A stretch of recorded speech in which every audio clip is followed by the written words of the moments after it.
Indonesian, born and raised in Surabaya. I'm 19 years old, and I'm currently studying in the US. So I've always known that I wanted to go to America. I mean, who doesn't?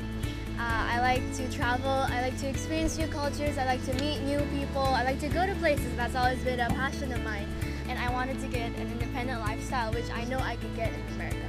So America is massive, it's huge. There's so many universities and colleges to choose from. So the first thing that I would do is you narrow down your pool of choices by having this list in your head of things that you absolutely don't want or things that you want to have, such as the weather. Do you want big city? Do you want a small city? Are you fine with transportation? The size of the school, the cost, stuff like that. And after you narrow it down, you can sort of find an area of the college that you want to go to. After I sort of know the area where I want to go, I look it up online, I search the website. If possible, I go to visit the campus before going there. And when I visited the campus, I fell in love. I liked the place. It was not really about the ranking for me. It was just about finding the right college that fit me. And when I went there, I was like, I knew it was the right place. For y'all, if y'all are still confused with which college you want to go to, I recommend you can ask further information from EducationUSA. EducationUSA can give you the information you need if you have any questions about scholarship, about housing, about visa application, and you can definitely ask more stuff and they can really help you out. So after you sort of know which colleges you want to go to, comes the application process. So first, for the application, what's really important that aside from your regular school grades, it's really important that you prepare really well for your SAT, your TOEFL, or any tests that your school requires.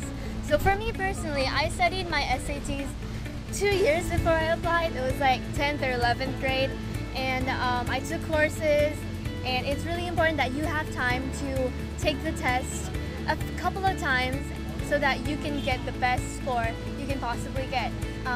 Aside from that, it's also super important that you're involved in lots of things in school. Like I was involved in the student council, I did many volunteer work and all those other stuff. They look at those a lot, and I think that helped me a lot as well.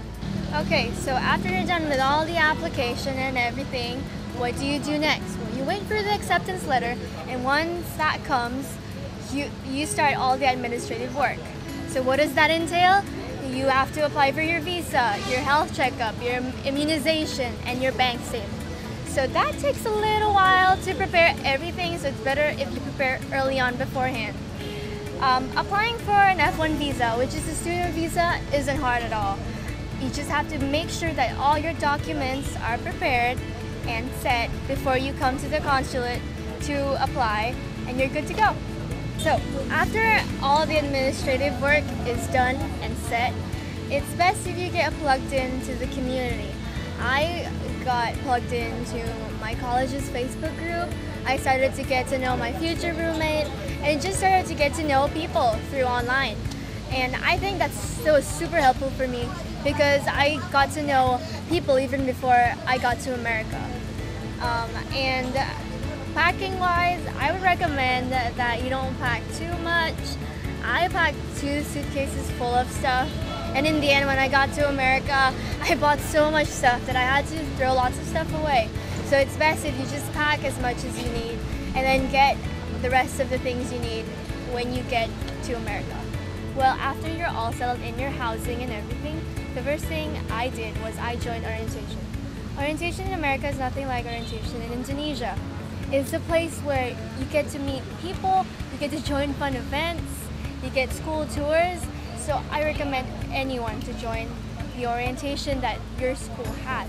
After that, you'll find any international programs that your school might have and get plugged into that.